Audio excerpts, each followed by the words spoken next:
Mau petir, mau hujan, maju terus.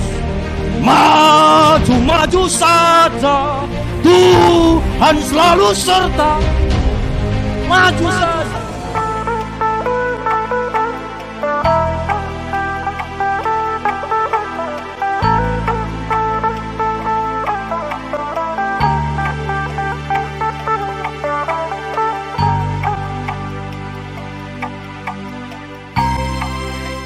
Tentang komunikasi dan uang. Di tengah-tengah rumah tangga, dua hal ini bisa dipakai Tuhan, komunikasi dan uang itu untuk memberkati rumah tangga kita. Tapi kalau kita nggak hati-hati, komunikasi dan uang juga bisa merusak rumah tangga kita. Makanya hari ini kita harus belajar bagaimana kita harus hidup sesuai dengan firman Tuhan. Yang pertama kita mau belajar komunikasi dulu.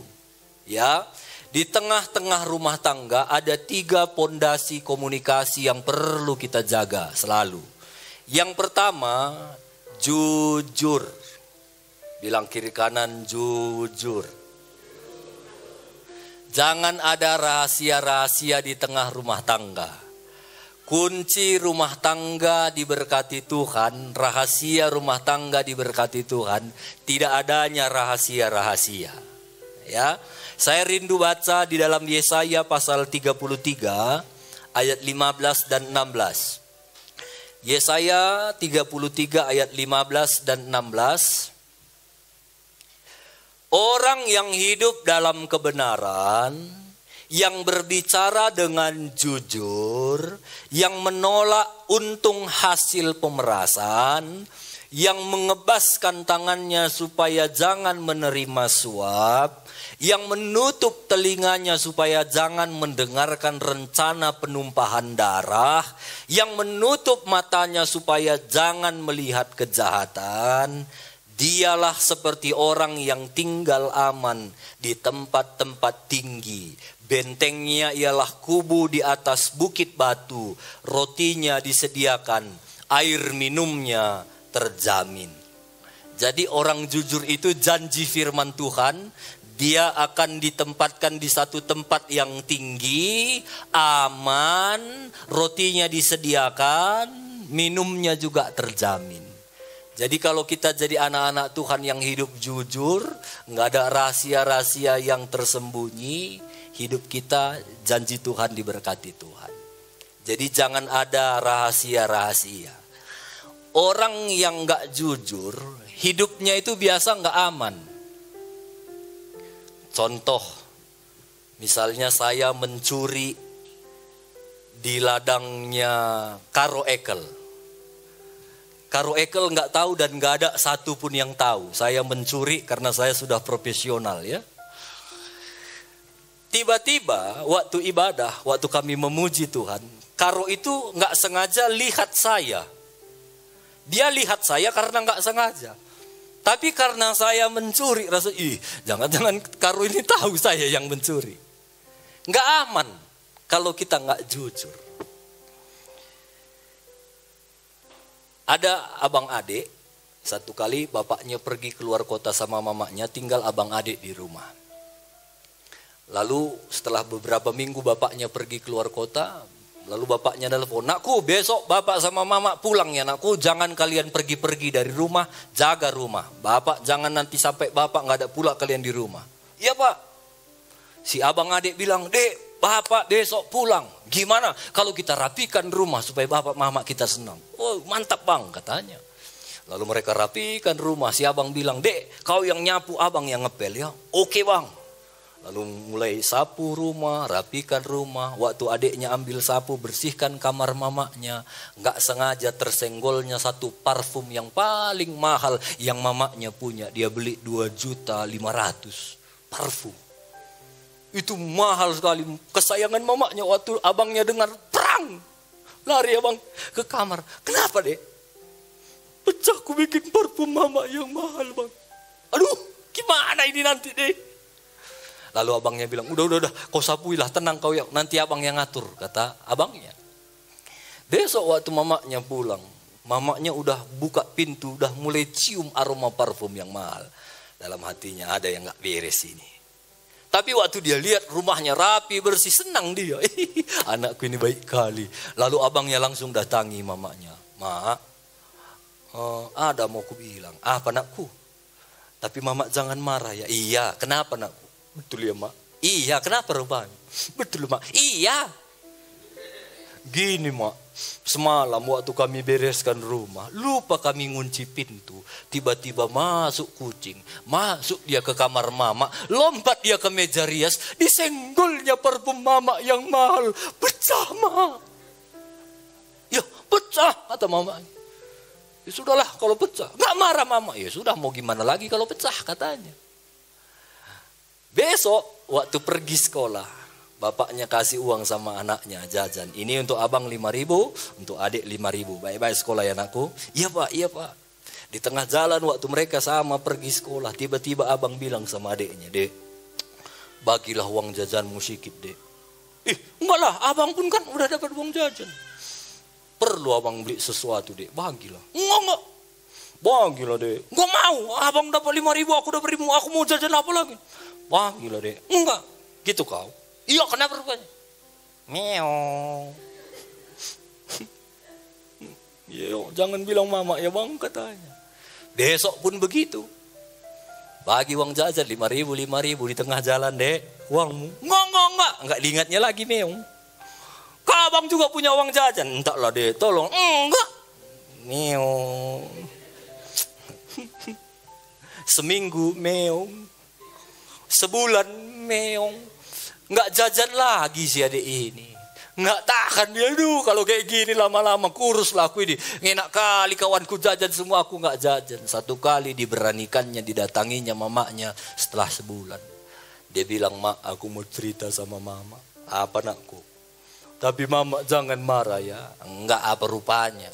Betul jangan marah ya. Enggak apa rupanya. Gini mak. Sebulan lalu waktu abang cerita ada meong kucing di kamar senggolnya baru mama. Sebenarnya meongnya itu aku mah.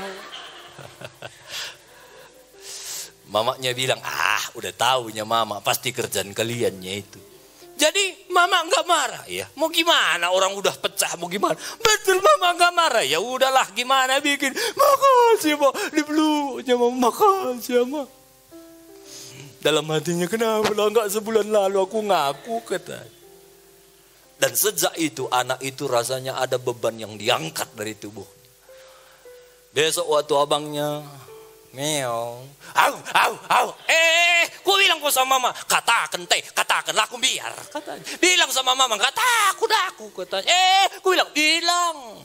Apa yang membuat dia berani? Apa yang membuat dia nggak tertekan lagi? Waktu dia berani jujur sama mamanya. Di tengah rumah tangga, di mana saja belajar hidup jujur. Kalau enggak, iblis selalu akan menggoda kita dan kasih tunjuk. Nih meong. Dan hidup kita nggak akan maksimal jadi anak-anak Tuhan. Waktu kita sungguh-sungguh angkat tangan, nama Yesus, datang iblis bisikkan di telinga. Oh, sok-sok pula kau angkat tangan, turunkan tanganmu itu. Kau pun berkelahinya sama istrimu barusan, kata iblis. Meong selalu, ngapain kau sok-sokan pula kau nangis-nangis itu. Munafiknya kau, kata iblis. Semalam apa kau kerjakan? Lalu kita mulai turunkan. Kenapa? Karena banyak meong-meong yang kita simpan, nggak kita akui. Makanya hari ini kalau kita mau bebas, bilang kiri kanan, akui meongmu.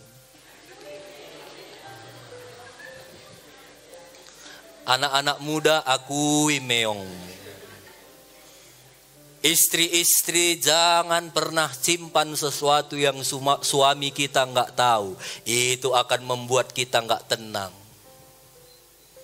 Waktu ada uang saudara simpan di bawah lemari, di bawah lipatan baju, tanpa sepengetahuan suami Indu saudara nggak jujur. Itu asal suami Indu buka lemari jantungan kamu.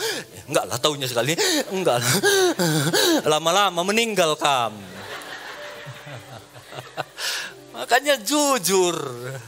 Suami-suami juga begitu. Jangan simpan sesuatu yang istri nggak tahu. Atau mulai sudah ada teman-teman SMA, alumni. Gimana dek, di mana kau sekarang? Bang, aku sekarang di sini bang, puji Tuhan. Doakan aku ya bang, katanya pula. Hati-hati, sudah mulai timbul rasa suka lagi. CLBK, cinta lama bersemi kembali. Hati-hati. Bilang kiri kanan sama-sama kita hati-hati. Jadi kalau kita hidup jujur, nggak ada rahasia-rahasia, itulah dasar rumah tangga yang kuat. Itu yang pertama. Yang kedua, dasar rumah tangga yang kuat tidak egois. Ya, Yakobus 3 ayat 16. Sebab di mana ada iri hati dan mementingkan diri sendiri, di situ ada kekacauan dan segala macam perbuatan jahat. Jadi iri hati dan mementingkan diri sendiri, ini saya bisa bilang dua sisi mata uang yang gak terpisahkan. Kalau sudah ada iri dan mementingkan diri sendiri, di situ pasti ada kekacauan dan segala macam perbuatan jahat. Jadi jangan lagi ego-ego, jangan mementingkan diri sendiri. Jangan berpikir gimana supaya enak kurasa, ku. Di situ akan timbul perbuatan jahat dan kekacauan. Kemarin anak TK wisuda, mereka itu kan ngomong, nama saya ini, cita-cita saya ini. Sebagian mereka bilang, hai nama saya ini, cita-cita saya dokter, doakan saya ya. Kalau nanti saya jadi dokter, saya akan mengobati semua orang yang sakit. Murah ku buat nanti untuk kalian ya, katanya. Ini kan cita-cita hidupnya untuk orang lain. Ada lagi, doakan saya ya, saya mau jadi pendeta. Nanti kalau ada orang sakit, ku doakan biar orang itu sembuh, ditolong Tuhan. Nah, hidupnya kan untuk orang lain. Jadi itu kita harus belajar ya. Jadi suami istri belajar tanggalkan ego kita. Ada hal-hal di tengah-tengah rumah tangga yang kadang-kadang kita harus tanggalkan ego kita supaya suami kita senang. Kita tanggalkan ego kita supaya istri kita senang. Kita tanggalkan ego kita supaya anak-anak kita senang. Kita tanggalkan ego kita supaya orang tua kita senang. Kalau kita berlomba-lomba untuk menanggalkan ego, itu kunci dasar rumah tangga jadi kuat. Ada kalanya kamu ibu-ibu wajarnya ngambek. Kalau biasa suami itu berbuat gitu, biasanya kamu ngambek.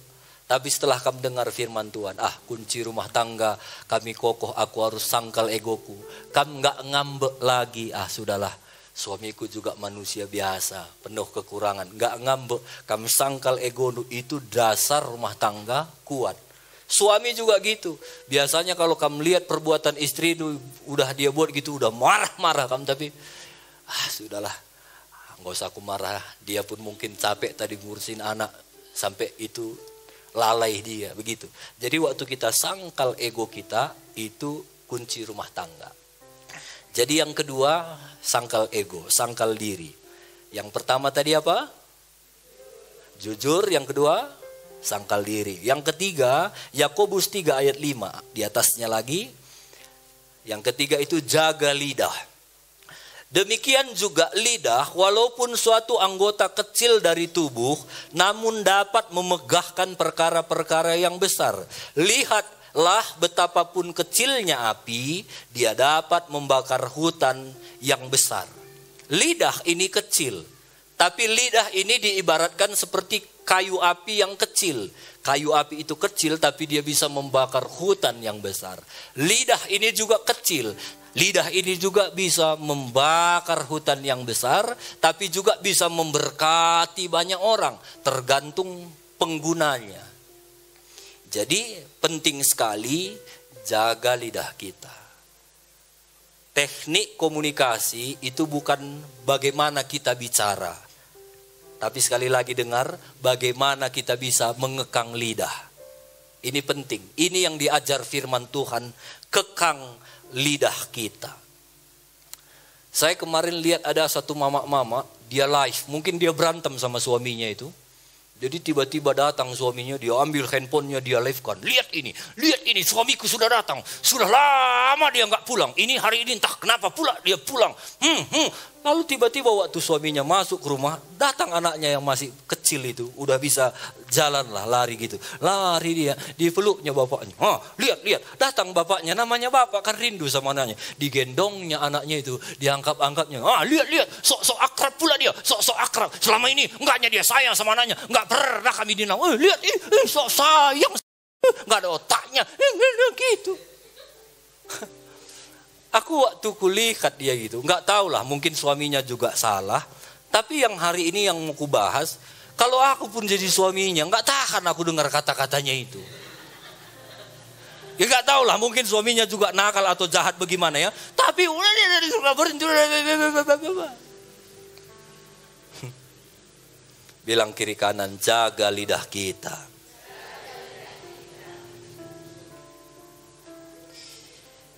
Ini kunci komunikasi 3 untuk pondasi rumah tangga. Kalau rumah tangga kita mau kuat, jaga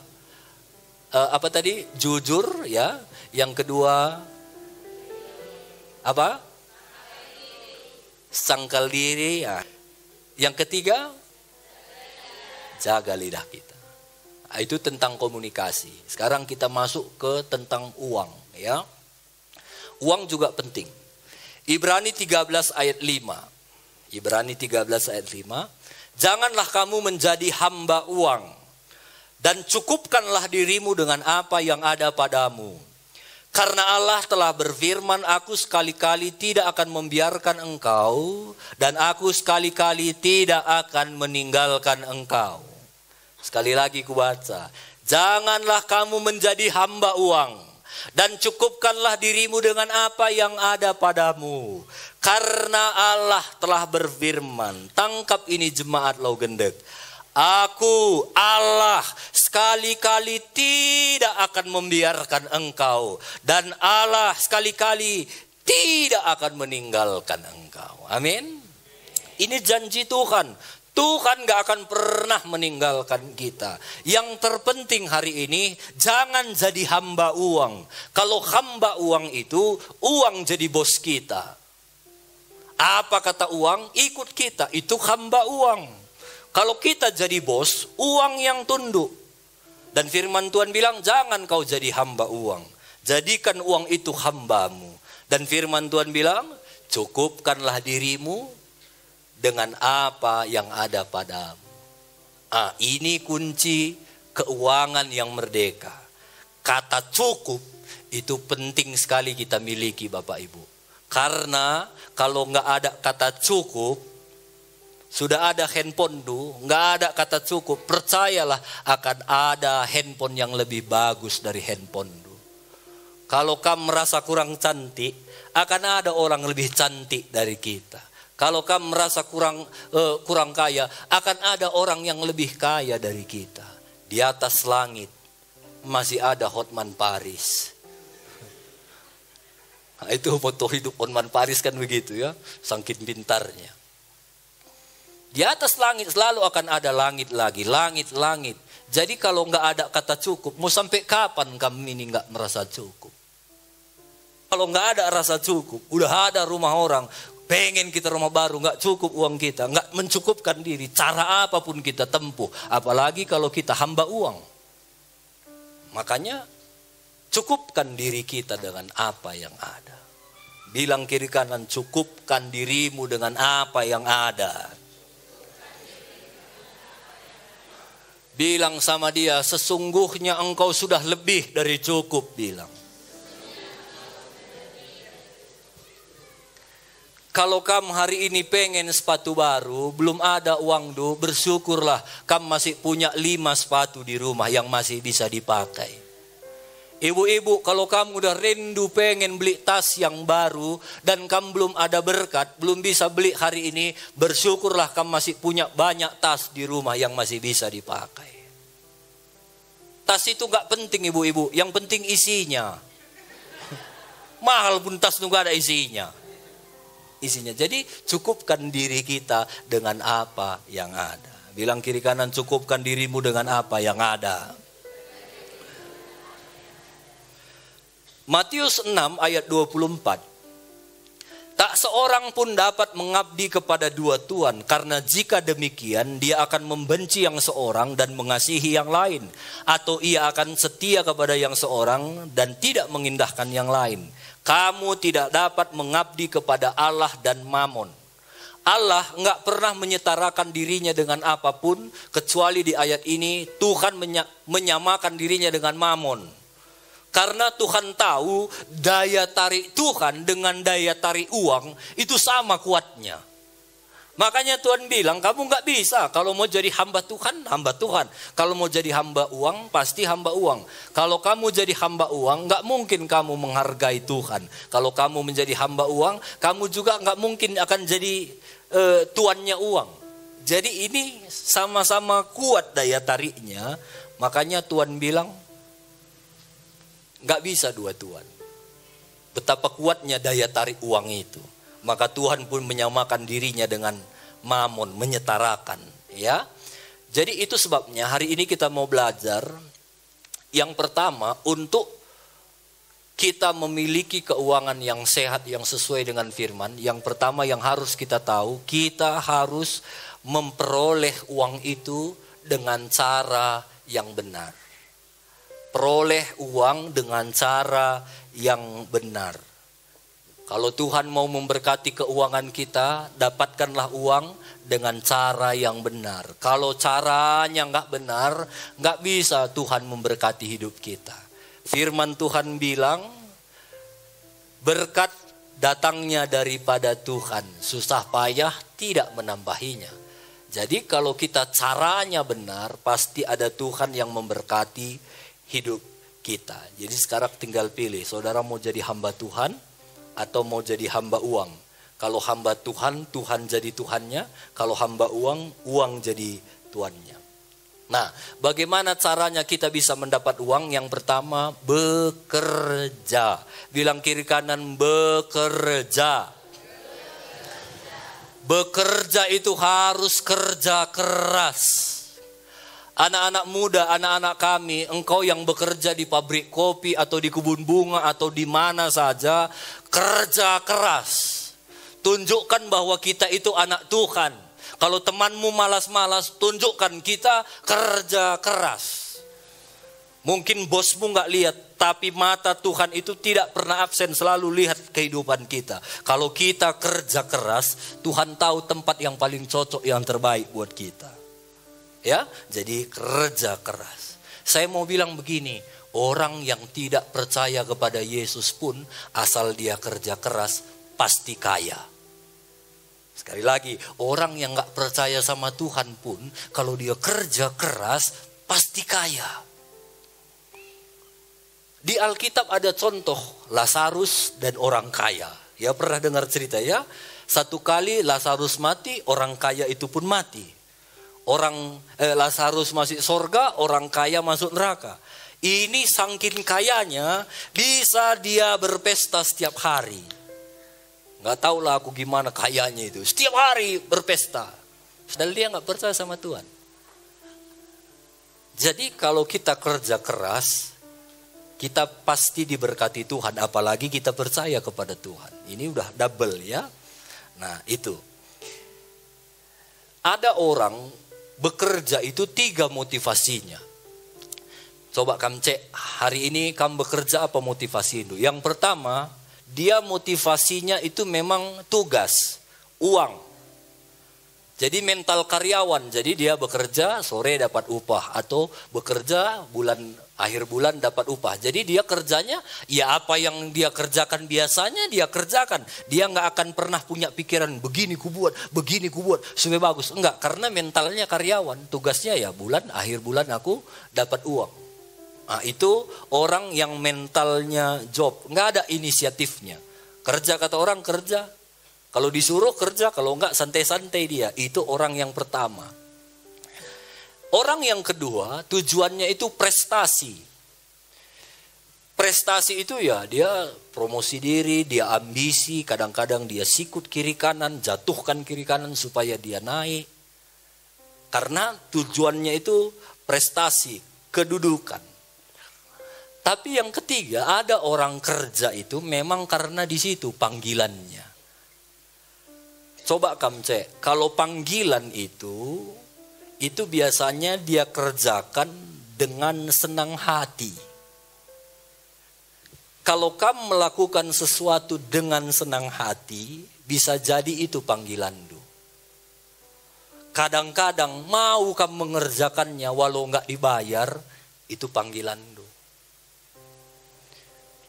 Bangun pagi, senang kali kamu ke ladang. Senang kali. Kamu lihat ladang itu kerja kamu gini kan.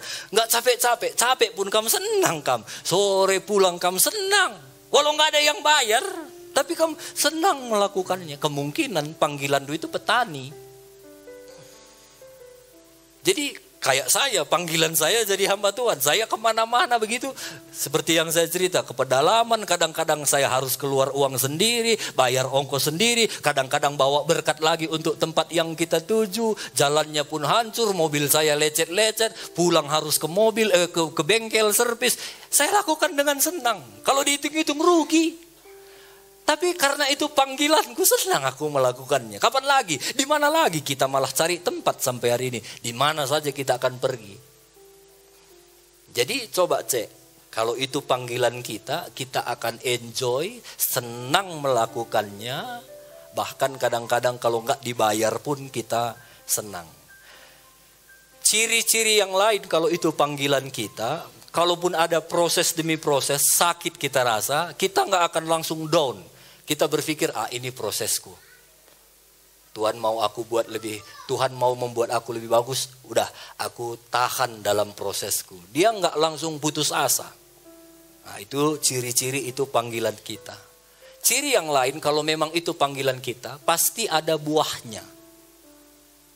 Pasti dulu 1, jadi 2, jadi 3, jadi 4, jadi 5. Nah, itu panggilan kita. Ya, jadi coba kamu cek sekarang kamu kerja itu karena job kah, karena uang, atau karena mau kejar prestasi, atau memang itu panggilan lu. Ya, jadi ini penting. Jadi ada beberapa ciri-cirinya. Nah, hari ini saya akan tutup bagaimana kita mau belajar mengelola uang dengan benar. Ya, mengelola uang dengan benar. Yang pertama, selalu di gereja ini kita akan terus tekankan perpuluhan. Walau hari-hari ini banyak ini pengajaran, itu enggak zaman lagi, enggak perlu lagi sekarang. Sampai hari ini, kalau saya akan tanya, sederhana. Ada orang bilang perpuluhan itu enggak penting lagi karena itu perjanjian lama. Perjanjian baru enggak perlu lagi. Saya sebagai hamba Tuhan, kami di sini tetap mengakui firman Allah itu perjanjian lama, perjanjian baru. Yang kedua, jelas di dalam Imamat pasal 27 di situ diceritakan bahwa perpuluhan itu milik Tuhan. Sudah, saya sederhana saja, milik Tuhan.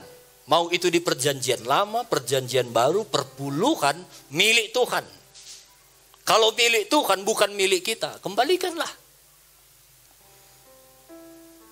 Jadi kalau kita percaya bahwa segala sesuatu yang kita miliki ini adalah milik Tuhan, dan Tuhan bilang kasih 10% dari penghasilan kita, pendapatan kita. Jadi ini dari untung ya. Kalau nggak ada untung, nggak usah kasih perpuluhan, nggak usah. Om, hari ini aku rugi. Tuhan juga nggak perlu uang kita. Jadi jangan nanti kamu pikir ini wajib. Kalau nggak ada untung, gagal panen kamu, nggak usah kasih perpuluhan. Ini hanya membuktikan bahwa kita itu percaya kepada Tuhan. Kami pun sebagai hamba Tuhan melakukan itu. Kan sudah saya cerita ya, kami hamba Tuhan udah nggak lagi 10%, 30% kami berikan untuk Tuhan. Kami berikan bukan untuk majelis wilayah, bukan untuk pimpinan kami di MD, walau mereka salurannya, tapi kami percaya kami sedang memberikan untuk Tuhan. Bukan hanya saya, anak-anak saya pun itu sudah diajar dari sekarang. Kalau mereka dapat uang 30% langsung bukan untuk mereka, milik Tuhan. Dan sampai hari ini Tuhan memberkati kami. Ya. Jadi ini prinsip firman Tuhan, bukan masalah nominal, bukan masalah uangnya, tapi sikap hati kita kepada Tuhan. Itu yang pertama, ya. Yang kedua, kita juga harus memberi persembahan itu harus benar. Benar sekali lagi bukan bicara nominal uang, enggak. Seberapa kamu beri dengan sukacita, itu yang penting. Sukacita, sukarela. Tapi perlu juga kita belajar, kita itu sedang memberi bukan untuk pendeta, bukan untuk gereja, walau medianya pendeta, walau medianya nanti gereja yang kelola. Tapi ingatlah, kita sedang memberi persembahan itu kepada Tuhan. Waktu persembahan ini dijalankan bukan untuk menjalankan persembahan, tapi ingat kami sedang memberinya untuk Tuhan. Tuhan, terima kasih ini. Nah, saya harap kalau kita mau beri persembahan, siapkanlah yang terbaik dari rumah. Sekali lagi bukan yang terbanyak ya. Firman Tuhan nggak ngajar banyak. Yang penting yang terbaik dari hati kita. Kalau misalnya ada uang doa agak lusuh-lusuh, dirapikan. Kalau perlu malam minggu kamu setrika baju untuk hari minggu, setrika uang itu. Kita kan sedang memberi yang terbaik. Gini sajalah, kalau misalnya kamu memberi sama aku, kamu kasih 100.000, besar enggak itu? Besar ya. Tapi kalau kamu kasih kayak gini-gini, 100.000 sama aku, gini udah, makasih ya Om, ini sedikit berkat Tuhan. Ngelihat uangnya senangnya aku, nominalnya, tapi caranya kan enggak kurang etis ya. Begitu juga dengan Tuhan. Banyak pun kamu kasih, kalau kayak gininya kamu kasih kepada Tuhan. Ya kayak gini kali gak ada laginya di dalam, karena kita pakai amplopnya kan.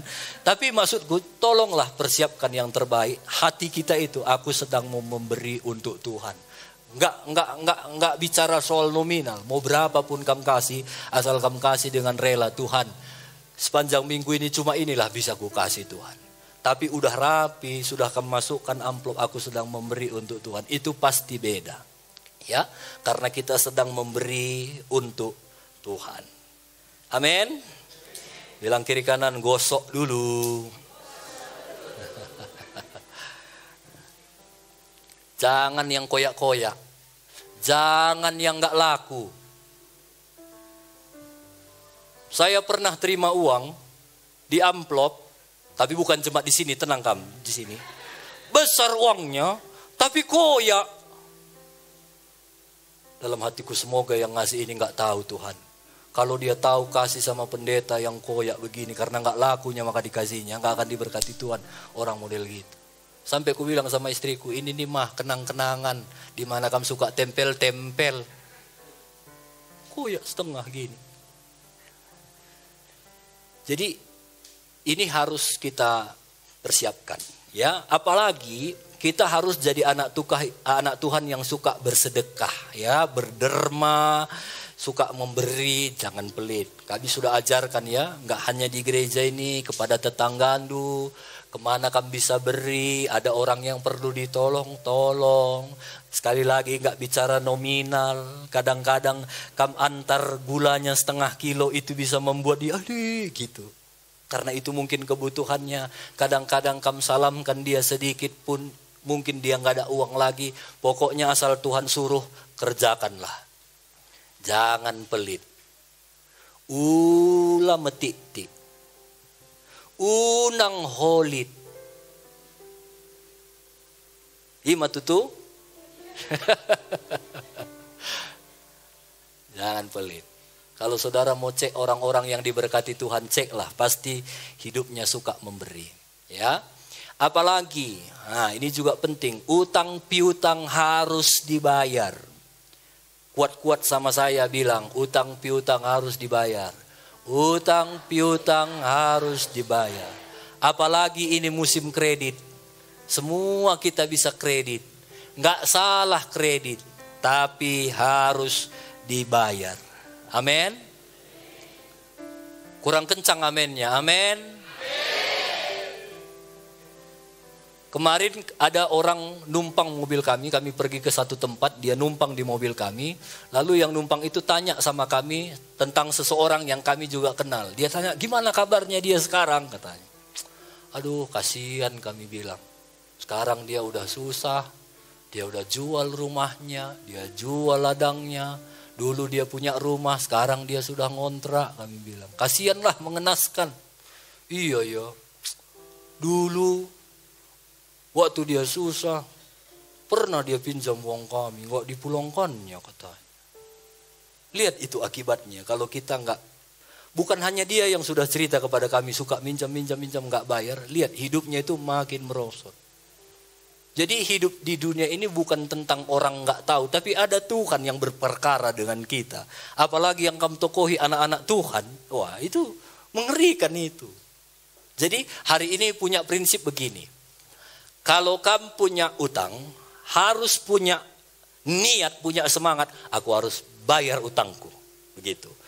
Yang kedua, kalau kamu yang mengutangi orang, jadi kamu yang punya untung gitu, orang yang minjam sama kamu juga harus punya semangat, sudahlah, kalau dia nggak kembalikan pun, sudahlah, mungkin itu berkatnya, harus ikhlas. Begitu. Makanya kalau kami ya, kalau saudara mau contoh boleh, enggak juga boleh. Kalau kami ada orang minjam, kalau dia minta misalnya sesuatu yang besar bagi kami enggak mampu, kami paling bilang enggak mampu kami sebegitu. Paling kami cuma bisa bantu sekian. Udah, waktu kami kasih begitu, dia harap enggak minjam lagi. Udahlah, cuma itu kami bisa tolong begitu. Jadi enggak ada rasa kecewa. Apalagi kita punya usaha, bisnis, ini harus kuat di hati kita. Karena namanya usaha kadang, utang lebih ya, catatkan lebih zina ya, katanya. Harus punya, sudahlah kalau dia kita rasa nggak bisa lagi bayar atau dia memang nggak mau bayar, ikhlaskan itu. Ya, jadi ikhlaskan itu. Bilang kiri kanan, ikhlaskan. Bilang lagi sama dia, tetap bayar utangmu. Bilang.